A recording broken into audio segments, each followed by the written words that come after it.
বন্ধুরা, পিঙ্কি কিচেনে সবাইকে স্বাগত জানাই। আজকে আপনাদের সাথে যে ট্যাংরা মাছ দেখতেই পাচ্ছেন, ট্যাংরা মাছ তো খেতে অনেক সুস্বাদু হয়। আর এখানে পেঁয়াজ কুচি চিড়ে রেখেছি। এখানে দিয়েছি লাই শাক। সবাই তো লাই শাক চেনেন। লাই শাক দিয়ে মাছ কখনো খেয়ে রেখেছেন কিনা জানি না, খুব স্বাদ। কোনো মশলা ব্যবহার করব না। দেখতে থাকুন কীভাবে রান্নাটা করছি। লাই শাকটাকে একদম আমি কুচিয়ে কেটে নেব। এখানে কড়াই গরম বসিয়ে দিলাম।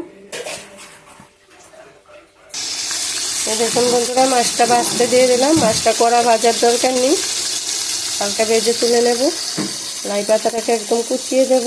আর একটা আলু ভেজে তুলে নেব মশলা ছাড়া, শুধু পেঁয়াজ কুচি দিয়ে নুন হলুদ দিয়ে। মাছটা দেখুন, একদিন হলো লাই পাতা সিজন থাকতে থাকতে খেয়ে দেখবেন, অসাধারণ লাগবে বললাম তো। দেখুন বন্ধুরা, মাছটা ভেজে তুলে নিলাম।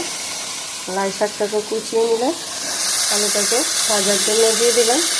যদি আলু না দিয়ে শুধু লাই পাতা দিয়ে করেন তাহলে তো খুবই ভালো হয়।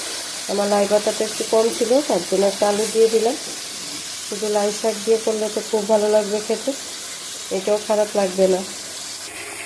আলুটাও ভেজে নিলাম, নামিয়ে নিচ্ছি। নামিয়ে পেঁয়াজ কুচিটা দিয়ে দেবো।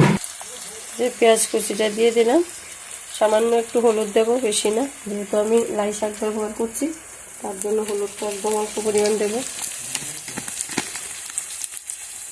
একটু নুন দিয়ে দেব পরিমাণ মতো। পেঁয়াজটা একটু ভাজা হয়ে নিই, তারপর আমি শাকটা তুলে দেব। পেঁয়াজটা একটু ভাজা হয়ে যাওয়ার পর একটু জল দিয়ে পেঁয়াজটাকে মজিয়ে নিচ্ছি। এখন আমি শাকটা তুলে দেব। 4-5 মিনিট শাকটা মজে যাওয়া পর্যন্ত অপেক্ষা করতে হবে। তারপর আলুটা আর মাছটা দিয়ে সামান্য একটু জল দেবো। এটা কিন্তু ঝোল হবে না, মাখো মাখো থাকবে। শাকটা নাড়াচাড়া 4-5 মিনিট পরে দিয়ে দিচ্ছি আলুটা আর মাছটা, দিয়ে শাকটার সাথে একদম ভালোভাবে মিশিয়ে তারপর সামান্য একটু জল দিয়ে দেবো।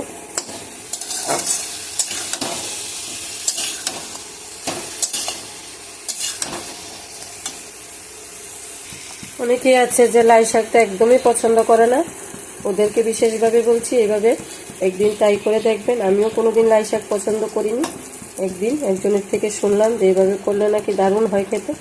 ঠিকই দেখেছি রান্না করে, অসাধারণ লাগে। তারপর থেকে আমি করে লাই শাকটা আমি অন্য কোনোভাবে খাই না, এভাবে মাছটা দিয়ে খুব ভালো লাগে খেতে। যে কোনো মাছ, বড় মাছই হোক আর ট্যাংরা মাছই হোক, খুব ভালো লাগে খেতে। এখন একটু আমি জলটা দিয়ে দিচ্ছি। জলটাকে আবার শুকিয়ে নেব। মাছটা একটু সেদ্ধ হতে দেবো, শাকের ফ্লেভারটা যাতে মাছের মধ্যে ঢুকে যায়। এই দেখুন বন্ধুরা, লাই শাক আর ট্যাংরা মাছের সবজিটা কীরকম হলো। যদি ভালো লেগে থাকে প্লিজ লাইক শেয়ার কমেন্ট করবেন। আজকে এই পর্যন্তই, পরের কোনো রেসিপির সাথে আবার দেখা হবে। ধন্যবাদ সবাইকে, ভালো থাকবেন, সুস্থ থাকবেন।